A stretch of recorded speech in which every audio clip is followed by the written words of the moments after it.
ኦፕታ እንደሚለው ከሆነ በአውሮፓ 5 ታላላቅ ሊጎች ውስጥ 100 ጎል በመድረስ በሁሉም ውድድሮች ላይ በዚህ ሲዝን አርሰናል ሶስተኛው ነው። 3 ቡድኖች ብቻ ናቸው 100 የደረሱት። ባየር ሙኒክ 128፣ ባርሴሎና 110 ደርሰዋል። ከወዲሁ አርሰናል ሶስተኛ ቡድን ሆኗል። ወይም በእንግሊዝ በሁሉም ውድድሮች 100 ጎል በመድረስ በዚህ ውድድር ዘመን የመጀመሪያው ነው ማለት ነው። በአምስቱ ታላላቅ ሊጎች ደግሞ ሶስተኛው ባለ 100 ጎል ሆኗል። ወደ ሌቨርኩዘን ጀርመኒ ሄደው አርሰናል አቻ ተለያየ። በመጨረሻ በሚያከራክር የፍጹም ቅጣት ምት ጥፋቱ ለፔናልቲ በቂ ነው ወይ የሚሉ ክርክሮች ነበሩ። ግን ኮንታክት እንደነበረ እርግጥ ማረጋገጥ ይቻላል። ያው የአርቢትሩ ውሳኔ ነው። ሶፍት ነው ሃርድ ነው እሱ እንግዲህ የነርሱ ትኩረት ነው። በቪአር ታይቶ ግን ካይ ሃቨርትስ የቀድሞ ክለቡ ላይ ባስቆጠረው ጎል አርሰናል ይህንን ጨዋታ ሳይሸነፍ እንዲመለስና የመልሱን ጨዋታ በተሻለ ተስፋ እንዲጠብቅ አድርጎታል። ግን ብዙ የቆሙ ኳስ አሰልጣኞች ደግሞ እየወጡ ያሉትም ከወደ ዴንማርክ ነው። ወይም የቆሙ ኳስ አሰልጣኞች ሌላ ሀገር ዜጎች ቢሆኑ እንኳን በዴንማርካውያን ተጽዕኖ ነው ወደ ሴት ፒስ አሰልጣኝ። ኦፍ ኮርስ ትናንት አርሰናል እውነት ለመናገር ሽንፈት ይገባው ነበር። በትክክለኛ እንቅስቃሴው ተመርኩዘን ስናየው አርሰናል ትናንት መሸነፍ ነበረበት እና ማርቲኔሊ አላስፈላጊ ድሪብሎችን ይሰራል። የማርቲኔሊ እንቅስቃሴ ኳሶችን የሚመልስበት መንገድና ለማለፍ ጥረት የሚያደርግበት፣ በአንጻሩ ቡካዮ ሳካ ከፊት ለፊቱ 3 ተጫዋቾች እያሉ 3 ተጫዋቾችን ለማለፍ የሚያደርገው ሂደት ቡድኑን ዋጋ ያስከፈለበትን ሂደት አይተናል። ምን ነካው ቡካዮ ሳካ እስከሚል ድረስ ትናንት በጨዋታ እንቅስቃሴ ላይ ስናስተላልፍ ነበር። ለዛም ነው ቡካዮ ሳካ እንዲቀየር በተደጋጋሚ በርካቶች ሐሳባቸውን ሲሰነዝሩ የነበሩት። የአርቴታ ቅያሪ ሁለት አይነት ግልብጥብጥ ያለ ቅያሪ ነበር ትናንት። አንደኛው ስኬታማ የሆነ ሌላኛው ስኬታማ ያልሆነ ማለት ነው። ስኬታማ የነበረውና የጨዋታውን ቴምፖ የቀየረው የኖኒ ማድዌኬ በቡካዮ ሳካ መቀየር ነው። ኖኒ ማድዌኬ ቀይሮታል ትናንት ጨዋታውን። ፔናልቲውም የተገኘው በሱ እንቅስቃሴ ነው። በአንጻሩ የኮሬስና ኢብሬቺ ኤዜ በተለይ ኢብሬቺ ኤዜ ብቻውን ነበር ትናንት ማለት ይቻላል። ትናንት በንጽጽር የተሻለው ተጫዋች ዴክላን ራይስ ነው አርሰናል ቤት ውስጥ። ጋብሪኤልም እንደ ከዚህ ቀደሙ አልነበረም። ጋብሪኤል ማጋሌስ አይታችሁት ከሆነ ቦታውን ለቆ ይወጣና ተነጥቆ ኮፋኔ ሲያስጨንቀው የነበረበትን እንቅስቃሴ አይተናል። ግን አንድ ኳስ ላይ ህይወቱን የሰዋበት ህይወቱን አደጋ ውስጥ ሊከት የሚችል እንቅስቃሴ ኳስ ያባከነበት ሂደት ደግሞ በጣም የሚደንቅ ነው። የጋብሪኤል ማጋሌስ በሲዝኑ አርሰናል ስንቴ ነው የተሸነፈው? 3 ከ44 45 ጨዋታዎች እነሱም ከባድ ጨዋታዎች ነበር። በጣም ከባድ ጨዋታዎቹ የተሸነፈው ሜዳው ላይ አንዴ ብቻ ነው የተሸነፈው። ብዙ ጎል ያስቆጥራል፣ ብዙ አይገባበትም። የሚጫወትበት መንገድ ቦሪንግ ሊሆን ይችላል። ለአርሰናል ግን በዚህ ሰዓት መጫወት ነው፣ ዋንጫ ነው ዓላማው። አሁን የአርሰናል እኮ ግልጽ ነው፣ ይታወቃል። ወደ ኋላ ደግሞ አልበሙን ከገለጥክ አርሰናል እንዴት ሲጫወት በደንብ ይሄ ከቢዩቲፉል ጌም ጋር በጣም የተያያዘ ቡድን ነበር። ፍቅር ትክክል። ዋንጫ ግን አላመጣም። እሱ አጃቢን አርጎ ነው የከረመው፣ ማሾፊያ አርጎ ነው የከረመው። ሜንታሊቲ ተደጋጋሚ ጥያቄ ተነስቶበታል አርቴታ ላይ። በቃ የሚቀየር አይደለም። አርቴታ የሚፈራ አሰልጣኝ ነው፣ ጫና ያለበት አሰልጣኝ ነው። ዋንጫ እስኪያሸንፍ ድረስ ይሄ የተጋረደበትን እንደርግማን የተሸከመውን ጫና እስኪቀርፍ ድረስ በስልጠና ኬሪየሩ በጣም ኮምፒቲቲቭ አሰልጣኝ ወደ ላይ የመጣ ግን ከሻምፒዮኖቹ ጎን ቴብሉ ላይ መቀመጥ ያልቻለ እየደረሰ የሚመለስ አሁንም በረንዳው ላይ ነው ያለው። ፍቅር አንኳኩቶ የሚመለስ ደግሶ ድግሱን የማይበላ እኮ ነው አርሰናል። ስለዚህ ለምንድን ነው አሁን በዚህ ሰዓት 9 ጨዋታ እየቀረ 8 ጨዋታ እየቀረ አርሰናል ህብረት ትርኢቱን እንዲያሳይ ዓለም የሚጠበቅበት? ፍቅር እኔ አይገባኝም። እግር ኳስ አርሰናላዊ ይጫወታል። ስለሚጫወት ነው እኮ 7 ነጥብ ጋፑን የያዘው መልሶ። ፍቅር ስለሚጫወት ነው ጎል የሚያገባው። ትናንትና ባያገባ ያሸንፍ ነበር እንዴ? መከላከል እኮ እግር ኳስ ነው።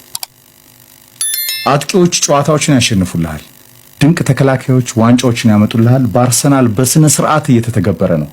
የፈርጉሰንን መጽሐፍ ፈልጋችሁ አንብቡ። ይሄን ጥያቄ የምታነሱ ሰዎች እኔ ለአርሰናል ከብራይተኑ ማን ነው ከወልቭሱ የሮምሽ ጨዋታ በኋላ ይሄ ቡድን ይታመናል የሚል ጥያቄ በትልቁ ሳነሳ ማንቸስተር ሲቲም ግን የሚንሸራተት ቡድን መሆኑ ሊጉ እያሳየን ነው። ፍቅር ትናንትና ከፎረስት ነጥብ የሚጥለውን ሲቲ አይጠበቅም። መልሶ አርሰናል እውነተኛው የሻምፒዮንነት ፎርሙላ የገባው ቡድን ደግሞ አሁን ሆኗል። ከትናንትናው ጌም በኋላ ሲቲ ወስዶበት ነበር። አንፊልድ ላይ ድራማውን ወሰደ። ከዛ ተነሳ ባክ ቱ ባክ 12 ነጥቦችን ያዘ። አርሰናል ካቻው ከወልቭሱ በጣም የአርሰናል ደጋፊዎች ከማይረሱት ምሽት ጋር ጋፑ ብሎ ሁለት ሆነ። ግን ሊጉ ፍቅር ተአምረኛ ነው፣ የማይገመት ነው፣ የገናኖቹ ዓለም ነው። ሴት ፒስ አለው፣ መከላከል አለው፣ ኪክ ኤንድ ራሽ አለው፣ ቢዩቲፉል ጌም አለው፣ ኮከቦች አሉት፣ ቴክኒክ፣ ታክቲክ፣ የአሰልጣኞች ሀሳቦች አሉት። ስለዚህ የብራይተኑ አሰልጣኝ አንድ ቡድን ነው ሊጫወት የገባው አሉ።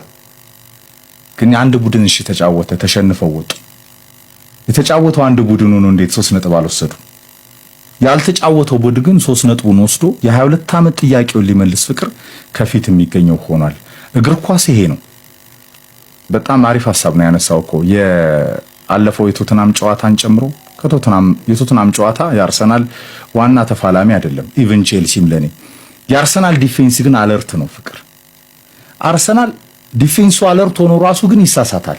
ቢኮዝ ኦፍ አርቴታ ቢኮዝ ኦፍ ሜንታሊቲ ቢሊፍ በራስ ያለማመንና ጫና ይሄን ሁላ ፕሬሸር ደግሞ የተቋቋመው አሰልጣኝ በአርሰናል ደጋፊዎች ነው የሱፐር ማይክ አርቴታ ዝማሬ ያለው ፍቅር። ምክንያቱም የመድፉን ዴኔ ይመልሷል።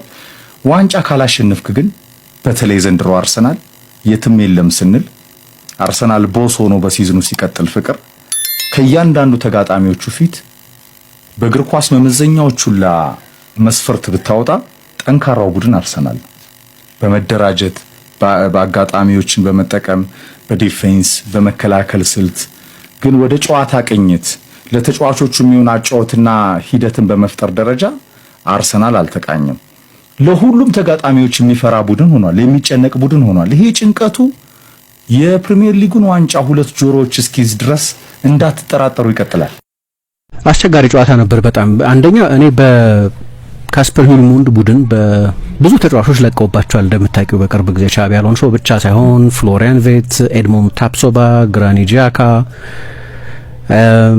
ጀረሚ ፍሪምፖንግ፣ ሌሎችም ተጫዋቾች እና ባለፈው ክረምት ስናነሳ እንደነበረው ወደ አዲስ ሪቢልድ ነው የገባው፣ ወደ አዲስ ቡድን ግንባታ ነው የገባው። የኤሪክ ቴንሃግ ሙከራ ከ3 ጨዋታዎች በኋላ መዝለቅ አልቻለም። ያኔ ስናነሳ እንደነበረው ቴንሃግንም በውጤታቸው ምክንያት ሳይሆን ቶሎ መልበሻ ክፍል ውስጥ በነበራቸው አሉታዊ ኢፌክት ምክንያት ከኃላፊነታቸው እንዲነሱ ሆኗል።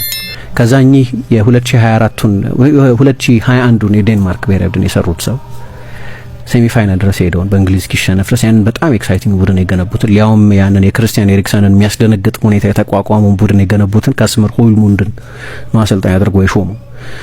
ግን 6ኛ ነው። አርሰናል ከሊቨርኩሰን ጋር እንደተደለደለ ሲታወቅ የአርሰናል ደጋፊዎች በሙሉ ደስተኞች ነበሩ። በሊቨርኩሰንን በማግኘታቸውም ከሊቨርኩሰን በኋላ ሊያገኟቸው በሚችሏቸው ቡድኖችም ሊቨርኩሰንን ካለፉ ከቦዶ ግሊምት ከስፖርቲንግ ነው አንዱን የሚያገኙት። ቦዶ ግሊምትን ይመስላል አሁን ቦዶ ግሊምት ትላንትና ስፖርቲንግን 3-0 ስላሸነፈ በተለይ ቦዶን መጠንቀቅ የሚያስፈልግ ይመስላል ከሆነላቸውና ካለፉ። ምክንያቱም ሲቲን፣ ኢንተርን በሁለቱም ጨዋታዎች ከአትሌቲኮ ማድሪድን ከሜዳ ውጪ ያሸነፈን ቡድን አቅልለሽ ልታዩ አትችይም በጭራሽ። ኦፍ ኮርስ አርሰናል ያሸነፋል ተብሎ ይገመት ይሆናል፣ ግን ቀላል አይሆንም። ግን በዛኛው ሩት የነበሩትን ያሉትን ቡድኖች ከመግጠም ይሄኛው ይቀላል ተብሎ ታስቦ ነበር። አይ ቲንክ አሁንም ያልፋል። ከባየር ሊቨርኩሰን ጋር የመልሱን ጨዋታ ሆም ጌም ከሆነ ማንም ራሽናል የሆነ ሰው አርሰናል ከሊቨርኩሰን ጋር በኤምሬትስ የሚጫወቱ ከሆነ ለአርሰናል ግምት መስጠቱ የሚጠበቅ ነው። ግን ጨዋታው ቀላል አልነበረም። ስለዚህ በአብዛኛው ክሬዲቱን የምሰጠው እኔ የአርሰናል ደካማ ፐርፎርማንስም ነበር፣ የሊቨርኩሰንም ጥሩ ፐርፎርማንስ ነበር። ኢት ቴክስ ቱ ታንጎ በሁለቱም በኩል የነበረ ነው። በተለይ የአርሰናል የማጥቃት ፐርፎርማንስ ማለት ነው። እኔ ይሄንን የባየር ሚኒክን ከትላንት ወዲያ ያየሁትን የማጥቃት ኤግዚቢሽን አይቼ አርሰናል በክፍት ጨዋታ የጎል ዕድል ለመፍጠር የሚጨነቅበትን ሌበርድ የሚሆንበትን ሁኔታ ሳይ ግን ልዩነቱ በጣም ሰፊ ነው። ይሄኛው የበለጠ ኦርጋናይዝድ ቡድን ነው። እሺ፣ ግን ባየር ሚኒክ 134 ጎሎች አስቆጥሯል በዚህ ውድድር ዘመን። ያንኑ አይነት ቁጥር በፕሪሚየር ሊግ መድገም ያስቸግር ይሆናል። አርሰናል ከ100 በላይ ጎል አስቆጥሯል። ኦኬ፣ ግን ኢዝሊ ነው ባየር ሚኒክ የጎል እድል የሚፈጥረው እና በአንደኛው ምዕራፍ እንደ ባየርን አይነት ቡድን ማግኘት አለብሽ መቼስ አይደለም። ተገናኝቷል በዚህ ውድድር ዘመን፣ ግን በሌላ አይነት ኮንቴክስት ነው ከተገናኙ በሆነ ምዕራፍ ላይ የሚገናኙት እና ልዩነቱ በጣም ሰፊ ነው፣ በጣም ሰፊ ነው እና በጨዋታው ላይ በጠቅላላው ሁለቱን ታርጌት ብቻ በጠቅላላው 6 ሙከራ ብቻ አድርጎ ነው የወጣው። ሁሉንም ሪስክ የሚወስድበት ጨዋታ አይደለም፣ የደርሶ መልስ ጨዋታ ነው። በኤክስጂ ይሻላል 0.85 ነው የሌቨርኩሰን፣ የአርሰናል 1.64 ነው። ግን ከፍ ያደረገው የፍጹም ቅጣት ምት ነው። የፍጹም ቅጣት ምት እና የዩሪያን ቲምበር ሙከራዎች፣ ሁለቱ ሙከራዎች ብቻ ናቸው ከፍ ያደረጉት። ሁሉም የአርሰናል የማጥቃት ተጫዋቾች ጥሩ አልተጫወቱም። እኔ እስከማስታውሰው ድረስ ቡካዮ ሳካ በአርሰናል ተጫዋችነቱ መጥፎ ጨዋታ የትላንትናው ጨዋታ ነው። በርቀት መጥፎ ፐርፎርማንስ የትላንትናው ጨዋታ ነው። ደብል ማርክ ይደረጋል። ትላንትና ፓላሲዮስ እና ኤድሞንድ ታፕሶባ ከግሪማልዶ አጠገብ ነበሩ። ስለዚህ ትሪፕል ማርክ ይደረጋል። እንደዚህ አንድ ነገር ነው እሱ። ግን ስንት አመቱ ነው ደብል ማርክ ሲደረግ? ሁሉም ደህና የክንፍ ተጫዋቾች ደብል ማርክ ይደረጋሉ። ቅድም ስለ ሪያል ማድሪድ ስናነሳ ስለ ጀረሚ ዶኩም ተመሳሳይ ነገር ስናነሳ ነበር። ትሪፕል ማርክ ተደርጓል ጀረሚ ዶኩ። ቲያጎ ፒታርች እና ፌዴ ቫልቬርዴ ለትሬንት አሌክዛንደር አርኖልድ አውት ኦፍ ፖሴሽን ብዙ ጊዜ ሰፖርት ያደርጉት ነበር። ብዙ ጊዜ 1v1 አልተገናኙም ትሬንትና ዶኩ። ስለዚህ ሪያል ማድሪድ ሳይቀር የማንቸስተር ሲቲን አደገኛ የክንፍ ተጫዋች በሁለት ወይ በሶስት ተጫዋች ለመቆጣጠር ይሞክራል። ቪኒሲየስ ሲደረግበት ታያለሽ፣ ላሚን ያማል ሲደረግበት ታያለሽ። ለዛ ስትራክቸራል መፍትሄ የነበረው አርሰናል በፊት የቀኙ ቦታ ያለማቋረጥ በውጪ በኩል ኦቨርላፕ የሚያደርገው ቤን ዋይት ነበረው።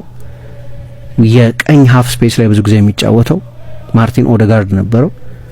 ስለዚህ ስትራክቸራል መፍትሄ ነበረው 1v1 ቢሆንም፣ ግን 1v1ም ላይ ጥሩ አልነበረም። ትላንት ከግሪማል 14 ጊዜ ነው ዲስፖሰስ የተደረገው 14 ጊዜ።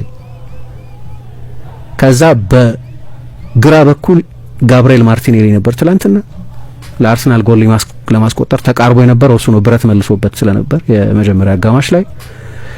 ከዛ በስተቀር ግን በቃ አኖኒመስ የሚሉት በቃ አታዩም በጨዋታ ውስጥ እና ዋናውን አሴቱን አይጠቀምበትም። ፍጥነት በጣም ዳይሬክት ነው፣ በጣም ፈጣን። አሁን በሁለቱ የክንፍ ተጫዋቾች አሁን ከነሱ ይሻላል ያልኩ አይደለም። በነሱ በክንፍ ተጫዋቾቹ መሀልና በማድዌኬ መካከል ያለው በጣም ትልቁ ልዩነት ማድዌኬ ሺህ ጊዜ ሊሳሳት ይችላል፣ ግን እንደገና ኳሱን ይዞ ይመጣል። አንቺ ፍጥነቱን ይጠቀምበታል። አይ ቲንክ አሴቱን ያውቀዋል።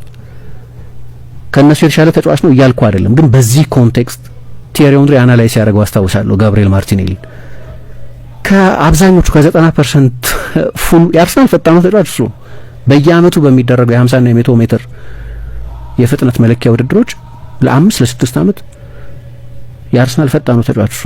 ፍጥነቱን ጭራሽ መጠቀም አይፈልግም ኦፕን ስፔስ ከሌለ በስተቀር።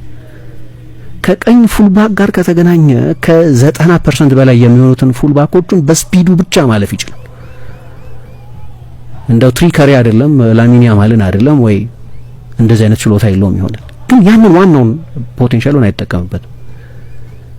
አሁን ሌቨርኩሰን የበለጠ ሪትሪት አድርጎ የበለጠ ኦርጋናይዝድ ሆኖ መጫወቱን እገነዘባለሁ። እንደዚህ አይነት ጨዋታዎች ያስቸግሩታል ማርቲኔሊን ፌመስሊ፣ ግን 1v1 ጭራሽ አይሞክርም። አሁን በተለይ የቲየሪ ኦንሪን አናሊሲስ ስለምደመሰማው ኦንሪ ማርቲኔሊ የሚጫወትበት ቦታ ላይ ብዙ ጊዜ ይገኝ ነበር። የ9 ቁጥርና የግራ ክንፍ ቅይጥ ስለነበር እንደሱ ስፒዱ ኤፊሽንት የተጠቀመ ተጫዋች አልነበር። ፋስት ነው በጣም የበለጠ ቴክኒካሊ የበለጠ ተጫዋች ነው። ላወዳደረው አይደለም ማርቲኔሊን ከኦንሪ ጋር የሚነጻጸሩ ተጫዋቾች አይደሉም፣ ግን ይገርማል ያ ሪስክ ቴኪንግ አለመኖሩ። ከዛ ሁለቱ ፉልባኮች ጨዋታ ውስጥ ከነበሩት የአርሰናል ተጫዋቾች ሁሉ ብዙ ጊዜ የተጋጣሚ ቡድን የፍጹም ቅጣት ምት ሳጥን ውስጥ ብዙ የነኩ ተጫዋቾች እነሱ ናቸው። አሁን ይሄ ደግሞ ፕሮብሌማቲክ ነው። ስለ ማንቸስተር ዩናይትድ የሩበን አሞሪም ቡድን ሳነሳ በተጋጣሚ ቡድን የፍጹም ቅጣት ምት ሳጥን ውስጥ ዊንግ ባኮቹ ናቸው ብዙ ጊዜ ኳስ የሚነኩት፣ ዶርጉ እና ዳሎ ወይ መዝራዊ። ለኔ ይሄ ችግር እዛ ቦታ ላይ ኳስ መንካት ያለባቸው ሁለቱ 10 ቁጥሮች 9 ቁጥሩና እንደ ብሩኖ አይነቱ ክሬቲቭ ተጫዋች እንጂ እዛ ቦታ ላይ ከደረሱ በኋላ ዋና የማጥቃት ተጫዋቾች ላልሆኑ ተጫዋቾች ምንም አያረጉትም ኳሱን። ታስታውሻለሽ የማንቸስተር ደርቢ ላይ ከ22ቱም ተጫዋቾች ተቀይረው ከገቡትም ተጫዋቾች የዶርጉን ያህል ብዙ ኳስ የነካ ተጫዋች አልነበረም። 11 ጊዜ ነው ኳስ የነካው። ትላንትና በአርሰናል በኩል ብዙ ኳስ የነኩት ተጫዋቾች ዩሬን ቲምበር እና ፒየሮ ኢንካፒ ናቸው። ሁለቱ ፉልባኮች ያስፈልጋል። ሁለቱም ፉልባኮች በአድቫንስድ ቦታዎች መጠቀም። ምክንያቱም ባየር ሌቨርኩሰን በ5 ነው ይከላከል የነበረው። ሁለቱ ዊንግ ባኮችና 3 ሴንተር ባኮች ነበሩት። ከነሱ ፊት እንደ ሮበርት አንድሪጅና ኤዝኩዌል ፓላሲዮስ አይነት ትጉ ተጫዋቾች አሏቸው። 7 የመከላከል ተጫዋቾች ነበሯቸው ማለት ነው። ከባድ ነው እንዲህ አይነት ቡድንን በምትገጥሚበት ጊዜ። ስለዚህ ፉልባኮቹ ጨዋታውን ስትረች ማድረግ አለባቸው፣ ያለማቋረጥ ኦቨርላፕ ማድረግ አለባቸው ምናምን። ግን የትላንትናው ጨዋታ ላይ ብቻ አይደለም። ቡካዮ ሳካ ለምሳሌ ትላንት ጥሩ ሳይጫወት ሲቀር ስትራክቸራልም ችግር አለበት። አንደኛ ለምሳሌ ቢትዊን ደ ላይንስ የሚጫወቱ ተጫዋቾች ያስፈልጓቸዋል። 2 ፒቮቶች ነው የሚጠቀመው። ሁለቱም ፒቮቶች የማጥቃት ሚና የሚወጡበት ጊዜ አለ። ግን ራይስም ይሁን ዙቢሜንዲ ዋና የማጥቃት ተጫዋቾች አይደሉም። ከነሱ ፊት ያለው ኤቤሪቺ ኤዜ ነበር። ኤዜ ብዙ ጊዜ እንደምንጠቅሰው የሎተች ተጫዋች ነው፣ ግን ፋይንድ ስለማይደረግ በመስመር መሀል ስለማይገኝ ኳስ ለመውሰድ ይመጣል። ወደ ኋላ ኳስ ለመውሰድ በተደጋጋሚ ይመጣል። ሁለቱ የአርሰናል የቀኝና የግራ ክንፍ ተጫዋቾች ሳካም ማርቲኔሊም ብዙ ኢንቨርት የሚያደርጉ ልክ እንደ ምሳሌ እንደ ማይክል ኦሊሴ አይነት ወደ ሴንትራል ቦታዎች ብዙ የሚመጡ ተጫዋቾች አይደሉም። እያጠበቡ ይገባሉ፣ ግን ወደ ሴንትራል ስፔስስ ብዙ አይመጡም። ስለዚህ በአርሰናል የማጥቃት ተጫዋቾች ሁሉና በ9 ቁጥሩ ቪክቶር ዮኬሬስ መካከል ትልቅ ዲስኮኔክሽን ይፈጠራል። ዮኬሬስ ራሱ ደግሞ ድሮፕ የሚያደርግ የጄሱስ ወይ የሃቨርትዝ ወይም ሜሪኖ እዛ ቦታ ላይ በሚጫወትበት ጊዜ የሜሪኖ አይነት ፕሮፋይል ያለው ተጫዋች አይደለም። ፊድ ማድረግ አለብሽ ዮኬሬስ እንጂ መጥቶ ኮምባይን ሊያደርግ አይችልም። እንደዚህ አይነት ተጫዋች አይደለም። ከሳጥን ውጭ እንዲያውም ኃይለኛ ቴክኒካል ሊሚቴሽን ያለበት ተጫዋች ነው። ወጥቶ ሲጫወት እኔ ከሆነ ጊዜ በኋላ እየመጡ ያሉ አጥቂዎች ላይ እንደዚህ አይነት ነገር ያለው ሳጥን ውስጥ አደገኞች ናቸው። ጎሎች ያስቆጥራሉ፣ ብዙ ጎሎች ያስቆጥራሉ። ግን ከሳጥን ውጪ ከሆነ ዘመን በኋላ ሃላንድንም ጨምሬ ማለት ሊሚቴሽን አለባቸው። ከሳጥን ውጪ ወጥቶ የመጫወት ችግር። ከዛ ዲስኮኔክሽን ታያለሽ። በቃ በዋና የማጥቃት ተጫዋቾችና ከነሱ መቀለብ ያለበት 9 ቁጥር ፊድ መደረግ ያለበት 9 ቁጥር መሀል ትልቅ ዲስኮኔክሽን ይፈጠራል። ይሄ ስትራክቸራል ችግር ነው። ከባድ ስትራክቸራል ችግር ነው ለኔ እና አርቴታን ምናልባት ማድነቅ ካለብኝ ትላንትና ማደንቀው ሳካን ለመቀየር የወሰደበትን ዲሲሽን 1-0 እየተመራ ነው። ሁለተኛው አጋማሽ እንደተጀመረ ወዲያው በመጀመሪያው በኪክ ስታርት ነው ባየር ሌቨርኩሰን በጣም አደገኛ ሙከራ ያደረገው። በጭንቅላት የተደረገ ሙከራ ነው። ዳቪድ ራያ ወደ ውጭ አስወጣው። ከዛ ሌቨርኩሰን የማዘን ምት አገኘ። ከዛ የማዘን ምት ሮበርት አንድሪች ጎል አስቆጠረ። አሁን አንድሪችን ማንሳት አለብኝ። አንድሪች 4 ደቂቃ ሆኗል ቢጫ ካርድ ሲመለስ። በጣም አግሬሲቭ ተጫዋች ነው እንደምታውቂው። ድሮ እኔ በጣም ወደው የኡርስ ፊሸር ኡኒዮን በርሊን ነበር፣ የኡኒዮን በርሊን ተጫዋች ነበር እና ከኡኒዮን በርሊን ወደ ሌቨርኩሰን ከመጣበት ጊዜ ጀምሮ በጣም አግሬሲቭ ነው። አሁን አራተኛው ደግሞ ከዛ ጥቂት ሁለቱንም ቪክቶር ዮኬሬስ ላይ ነው ጥፋት የሰራው። ሁለተኛው አጋጣሚ ቢጫ ካርድ ሊያሰጥ ይችል ነበር፣ ግን ኢን ቢትዊን እሱ ወዳለበት ዞን የሚመጣ ማጥቃት ስለሌለ ልክ እንደዚህ አይነት አርቢትሩ ጠርተው የመጨረሻ ማስጠንቀቂያ ነው መሰጠት ሲሉት አይተናል። ትላንት 10 ደቂቃ ነው ያንን ማስጠንቀቂያ ይሰጡት እና እሱን ኢን ቢትዊን ዘ ላይንስ ካልተጫወትሽ በስተቀር ሴንትራል ፕሮግሬሽን እስከሌለ ድረስ ለሌላ ካርድ ልታጋልጭው አትችልም። ካርድ ላይ የሚችል ተጫዋች ነው። አግሬሲቭ ነው። ብዙ የምናውቀው ተጫዋች ለጀርመንም ሲጫወት በክለብ እግር ኳስም ሲጫወት። በክንፍ በኩል ደግሞ የአርሰናል ሁለቱ ፉልባኮች የመሀል ተከላካዮች የነበሩ ፉልባኮች ናቸው። መደበኛ ቦታቸው የመሀል ተከላካይ ነው። መጫወት ይችላሉ። ሜቢ የፕሪሚየር ሊግ ምርጥ የቀይ መስመር ተከላካይ ሊሆን ይችላል በዚህ ሲዝን ፎርሙ። ኢንካፔ በጣም ጥሩ ፉልባክ ነው፣ ግን አታኪንግ ፉልባኮች ግን አይመስሉኝም። ስለዚህ መሀልም ላይ ችግር አለ፣ በመስበር በኩልም ችግር አለ። አሁን ቲምበር በቁጥር ካይሹ 10 ቀጥተኛ ጎል ተሳትፏል በዚህ ውድድር ዘመን። ምናልባት ከአርሰናል ተጫዋቾች በክፍት ጨዋታ ጎል ለማስቆጠር ተቃርበው ነው ማስቆጠር ነው የነበረበት። እሱ ድንቅ ክሮስ ነበር ሳጥን ውስጥ፣ ያንን ክሮስ ሳተው። ግን በጠቅላላው 6 አሲስትና 4 ጎል አለው። ለመስመር ተከላካይ ይሁን ለማንም ተከላካይ ተብሎ ፕሮፋይል ለሚደረግ ተጫዋች መጥፎ ቁጥር አይደለም። ግን ሲጫወት ስታዩ ፊልም የምታረጊው ነገር አለ። ሀኪሚን አይደለም እሱ፣ ትሬንት አሌክዛንደር አርኖልድን አይደለም፣ ወይ ሪስ ጀምስን አይደለም። ልክ እንደነሱ አይነት ክሬቲቭ ፉልባክ አይደለም። ክሬቲቭ ፉልባክ ያልሆነውን ተጫዋች ነው ሳጥን ውስጥ ብዙ የምናየው ያልኩ። ከሁለት በላይ ኳስ ይነካል። አንድ ጄምስ ሜድ የሚባል ብዙ ጊዜ የምጠቅሰው ሰው ምን ይላል? በዚህ ውድድር ዘመን በተጋጣሚ ቡድን የፍጹም ቅጣት ምት ሳጥን ውስጥ የአርሰናል የቀኝና የግራ መስመር ሁለት ተከላካዮች አሁን ሰሞኑን ብዙ የጀመረ ያልሆነው ሪካርዶ ካላፊዮሪና ጁሪያን ቲምበር 2 እና 1.4 ጊዜ የተጋጣሚ ቡድን የፍጹም ቅጣት ምት ሳጥን ውስጥ ኳስ ይነካል እና ይሄ በጣም ከፍተኛ ነው ለፉልባክ በጣም ከፍተኛ ነው። ሁለቱ ፉልባኮች ከኤቤሪቼዜ ከሚኬል ሜሪኖ ከማርቲን ኦዴጋርድ ከዴክላን ራይስ የበለጠ በአቬሬጅ ብዙ ኳስ ይነካል እና ይሄ በአደገኛ ቦታ የምታገኙ ተጫዋች አደገኛ ተጫዋች መሆን አለበት። ፉልባክ መሆን የለበት። በተለይ ዲፌንሲቭ ፉልባክ መሆን የለበት። ሁለቱም ዲፌንሲቭ ፉልባኮች ናቸው። የቲምበር ችሎታን አድንቂ ከተባልሽ የምታደንቂው በቃ በ1v1 መከላከል በጣም ኃይለኛ ነው፣ ጥሩ ፓሰር ነው ምናምን ነው የምትይው አይደል እንጂ እንደ አኪሚ ወይም እንደ ትሬንት አይነት ፉልባክ አይደለም። ይሄ ለኔ ስትራክቸራል ችግር ነው። ከአርሰናል ማጥቃት ጋር ያልተስተካከለ ስትራክቸራል ችግር ነው። በተለይ ሎ ብሎክ ቡድኖች ላይ የሚታይ ስትራክቸራል ችግር ነው። ግን የማድዌኬ መግባት የመጨረሻ 25 ደቂቃ በነገራችን ላይ ጎሉ ሲቆጠር አርቴታ ከጨዋታው በኋላ ያነሳው ነገር ነበር። በቀደም 3-1 ነበር የተለያዩ ባየር ሌቨርኩሰን እና እዛ ጨዋታ ላይ ጨዋታ ሲጀመር ይሄንን ሩቲን ይከተላሉ። ቶሎ ነው ያንን ከጨዋታ መጀመር በኋላ ወጣ ሲጀመርም ጨዋታ ሲጀመር ብቻ እነሱ የሚጀምሩበት አንደኛው ላይ ይጀምራሉ አይደል ወይ ሲጀመር ይወጣለት ወዲያውኑ ወደ ተጋጣሚ ቦክስ የሚወስዱት ይሄንን ፓተርን ደግሞ አጥንተነው ነበር። ግን ተጫዋቾች ሜዳ ውስጥ አልተገበርንም የሚል አስተያየት ሰጠ። መጨረሻ ላይ የዛ ሪስክ የመውሰድን ሽልማት ነው ያየነው። በቃ መጨረሻ ላይ ሪስክ ወሰደ ማድዌኬ እና ማሊክ ቲልማን ፋውል ሰራ። የፍጹም ቅጣት ምት ተሰጠ፣ ግን በጣም ሶፍት ፋውል። የፍጹም ቅጣት ምቱ ሲሰጥ ንክኪ የነበረ ይመስለኛል። ግን ለምሳሌ ዳኛው ሜዳ ውስጥ ባይሰጡ ኖሮ ሜቢ ወደ ቪአር ላይ ሄድ ይችል ነበር። ተጫዋቹ ኳሱን አላገኘውም፣ በቶርሶ ነው ያገኘው፣ ጥሎታል እና ንክኪ ፊል እንዳደረገ ወዲያውም ወድቋል እና የፍጹም ቅጣት ምት ተሰጠ። ከዛ ነው እዚህ ጋር ስቶሪው ለየት የሚለው ካይ ሃቨርትዝ ነው ጎሉን ያስቆጠረው። የካይ ሃቨርትዝ መግባት እና በተለይ ደግሞ የማድዌኬ መግባት በጣም በጥሩ ጊዜ የተደረገ ነው። እኔ ከዛ ጉዳት በኋላ በወጥነት የተመለሰ አይመስለኝም ቡካዮ ሳካ በእግር ኳስ ተጫዋችነት ህይወት የመጀመሪያው ትልቅ ጉዳት እና ሲመለስ የሰጠውን አንድ ቃለ ምልልስ ካየሽ በጣም ወራት ወስዶብኛል አእምሮዬ ነፃ ሆኖ እንደገና ስፕሪንት ጉዳት ነው እና ለክንፍ ተጫዋች ደግሞ ስፕሪንት ማድረግ አለበት። የመስል ሰርጀሪ ነው ያደረገው። ከ100 ቀን በላይ ነው ከሜዳ ይራቀው እና ሌሎች መጠነኛ ሌሎች መስል የሃምስትሪንግ ጉዳቶች አንገጥሞታል በዚህ ውድድር ዘመንም። ግን ስለዛ ጉዳት ሲናገር ትልቁ ችግር ከእንደዚህ አይነት ጉዳት የሚመለሱ ተጫዋቾች የሜንታል ብሎክ ጉዳይ እንደ ድሮ ስፕሪንት ማድረግ ይችላል።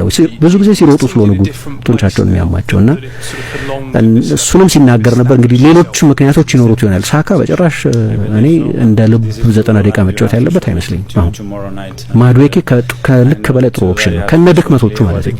ድክመት የሌለበት ተጫዋች አይደለም። በጣም የሚያበሳጭ ተጫዋች ሊሆን ይችላል አንዳንድ ጊዜ፣ ግን ያንን የሚያደርገው ሪስክም ስለሚወስድ ነው። ሳካ አንዳንድ ጊዜ በጣም ሴፍ ይጫወታል፣ ግን ትላንትና የሚገነዘበው ይመስለኛል። ተቀይሮ የወጣበትን ምክንያት የሚያውቀው ይመስለኛል። ግን የፍጹም ቅጣት ምት የተገኘው በዚህ ተቀይሮ በገባው ተጫዋች ነው። ጎል የተቆጠረውም ተቀይሮ በገባ ተጫዋች በተቆጠረ ጎል ነው።